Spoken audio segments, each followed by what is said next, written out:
Oh, he is very unhappy. Can you not do something? Well, if there's only some way we can get him to look into the future. Oh, but he can. That is easy.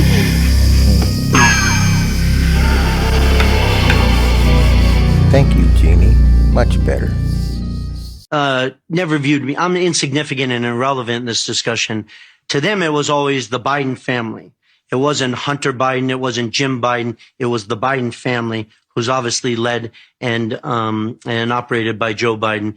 And in a document that you guys have, and I think it's been provided to the world, the Chinese reference that because of their trust in the Biden family, that Chairman Yi and Director Zhang are excited about moving forward in this. And in that document, they reference loaning $5 million to the BD family. Right. The BD family is the Biden family.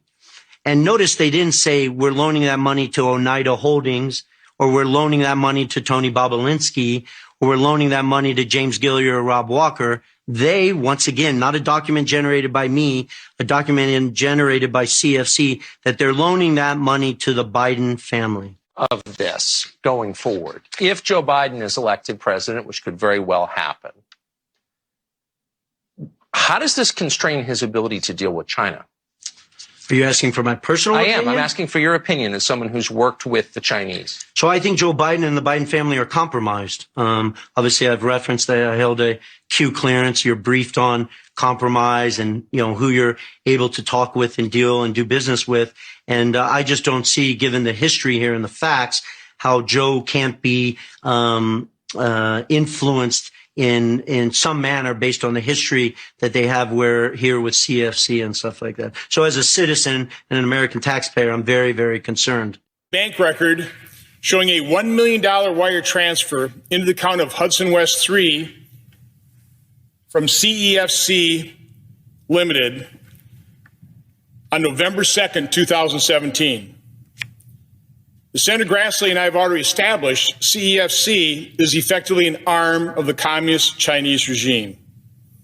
It is also important to note that at the time of this transfer, in November 2017, Hunter Biden was already invested in and providing management for Hudson West 3. So a company that was effectively an arm of the Chinese government transferred $1 million in November 2017 to a company that Hunter Biden is managing and is invested in. So where is it? The laptop. Sir, I'm not here to talk about the laptop. I'm here to talk about the FBI cyber program. You are the assistant director of FBI cyber.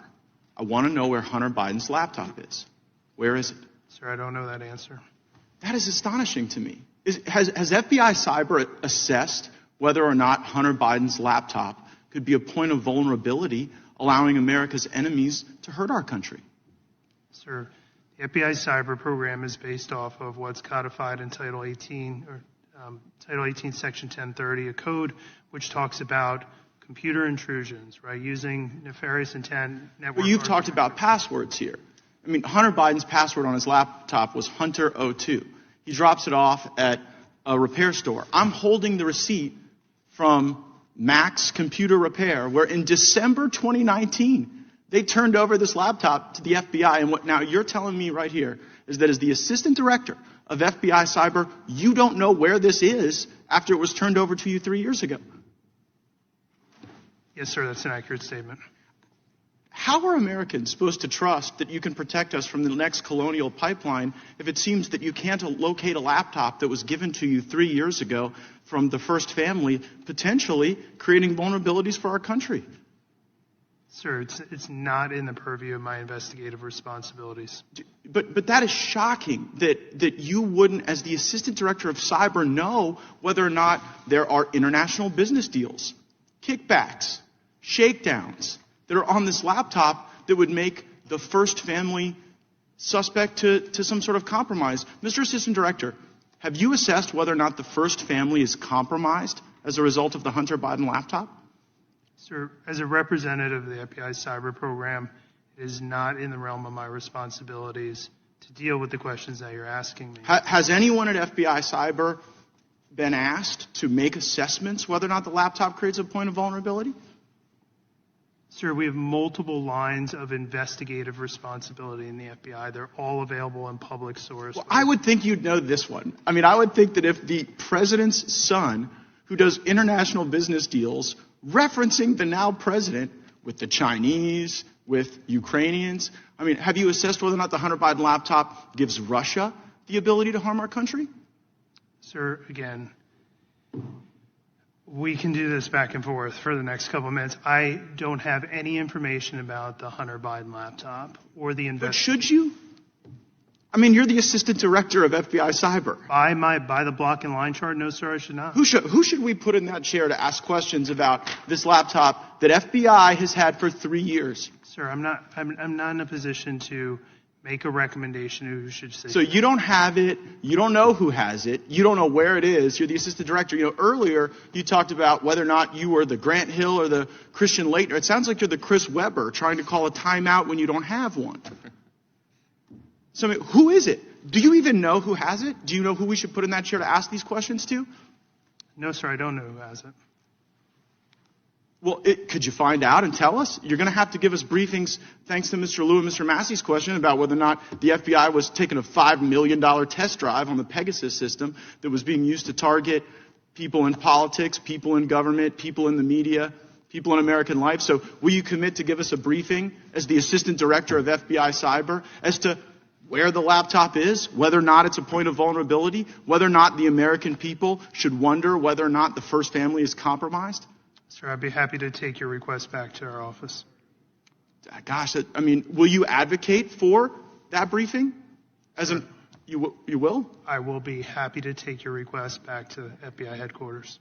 Well, do you believe that is a briefing that the Congress is worthy of having, I guess? Sir, I'm not going to answer that question. Right? I'm here to talk. The invitation says oversight of the FBI's cyber division. It does not say anything. Well, right, but I mean, this is a cyber asset. This is a point of vulnerability. If there are passwords, if there are business deals, if there are references to things that could harm our country, like you can't even sit here right now and say that you know that there's not a point of vulnerability. Maybe there are other crimes, maybe there are tax issues or whatever, but as it relates to is the first family sufficient cyber infrastructure to protect? You don't even know if they're compromised. Tell you what, Mr. Chairman, I seek unanimous consent to enter into the record of this committee the contents of Hunter Biden's laptop, which I am in possession of. I'm not.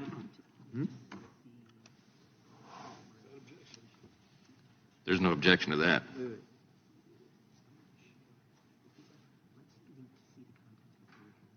So I can't say no objection.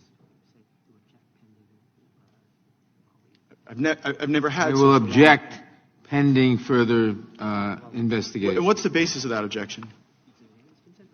It's a unanimous consent request, and I object pending. Very well, I have a subsequent question. Mr. Chairman, I seek unanimous consent to enter into the record the receipt. It may very well be from the Mac shop. It may very well be entered into the record after we look at it further. Very well, Mr. Chairman, I have a subsequent unanimous consent.